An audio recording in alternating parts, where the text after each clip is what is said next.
This is the 11th issue to the flyer, Returning to Father's Principle. Hello, our name is Aletheia Nails. Our name is Greek for Temple of Truth, and Aletheia, which is translated to truth, originally means disclosure. Returning to Father's Principle was written with the hope for blessed families to return back to true Father's principles, because the current unification movement is becoming distant from Father's teaching. And right now there are many hidden truths being revealed. And because of the movement's situation, we hope that now can be the critical time to take a step back and return back to Father's principle. We have been conveying this urgency to return back to the principle through these series of videos. Today's theme is the Unification Church to the plummet of the Unification Church to ritual faith. What are everyone's thoughts regarding to this theme? Don't we think that there are religious services, celebrations, and ceremonies in any religious institution? We are sure that there are many people who think that it is obvious to take part in the holy days and assemblies that the true parents established. Yet we are also sure that there are people who feel as though just participating in the rituals is somehow becoming a habit and only of the structure for the church tradition. Let us look from the divine principle regarding to what the principle views faith as. The divine principle states, faith is the path each person must walk in search of God. Faith should be nurtured through a direct vertical relationship between God and each individual. Yet in that age, the papacy and the clergy, with their rituals and dogmas, constrained the people's devotional life. Moreover, the rigid social stratification of feudalism did not allow for religious freedom. Meanwhile, religious offices were bought and sold. Bishops and priests often exploited their offices to lead lives of luxury and decadence. As a consequence, the papacy lost its sanctity and became no different from other institutions of worldly power. It lost the ability to guide the spiritual lives of the people. DP page 277 to 278. The situation with the Roman Catholic Church became the cause for Luther to raise the flag of religious reformation in Germany in 1517. This excerpt expresses the situation of the Catholic Church wrought in fall in the Middle Ages. Towards the end of the Middle Ages, society was bounded by its strict feudal system in the secular Catholic Church. The fallen environment of society suppressed the original minds of human beings, and it was an era where people had no hope for freedom and development. The Catholic Church at the time also ritualized human salvation, controlled and monopolized the authority of providing baptism, wedding ceremonies, and ceremonies that marked the stages of an individual's life.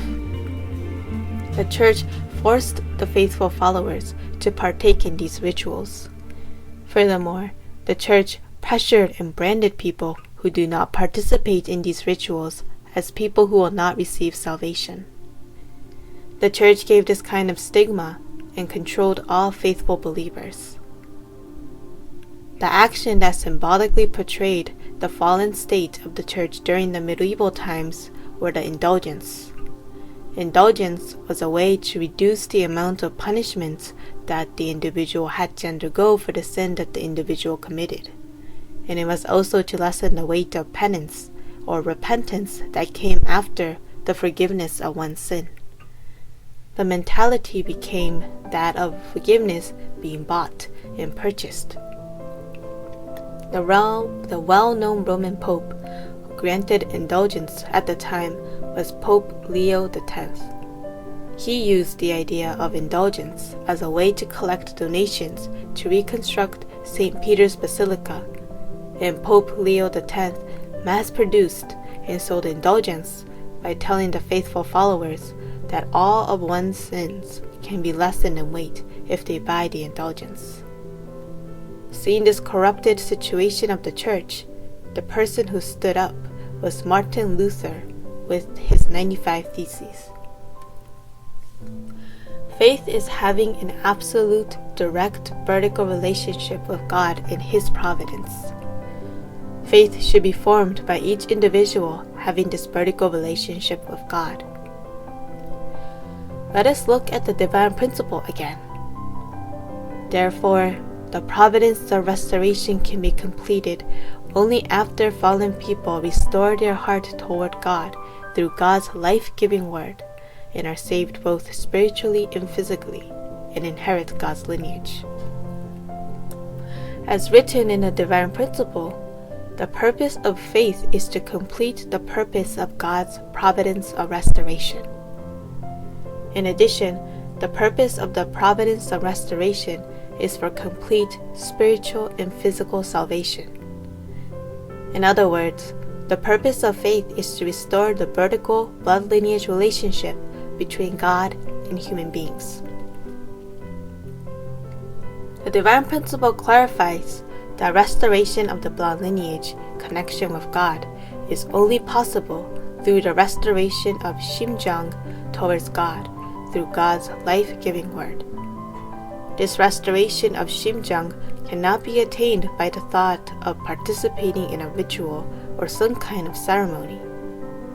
History shows that the process of the fall of the medieval Catholic Church rooted in this kind of mentality. If a church is making the purpose of faith as participating in rituals and ceremonies, and determine whether someone is a faithful follower of the church by their participation of the church's rituals and ceremonies, then it is the repeat of evil history caused by Satan. If the Unification Church is walking the same path as the medieval Catholic Church, then we need to return back to Father's Word, Father's Principle.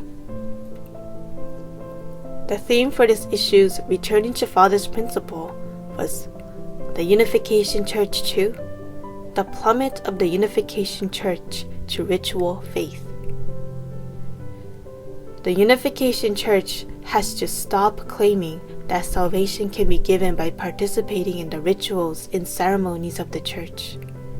The church needs to stop saying that salvation can be attained through donations. This is the same as the faith the medieval Catholic Church had with the indulgence. The Unification Church has to be the church that practices the word of the Second Advent. The ultimate purpose of religion is for God to settle on this earth. Through fulfilling this purpose, the church must become a church that establishes the kingdom of heaven on earth and the kingdom of heaven in heaven. We are members who offered everything that we had to fulfill the purpose of creating the kingdom of heaven on earth and in heaven. We ask that everyone can become humble and study Father's Word with us. Thank you for watching.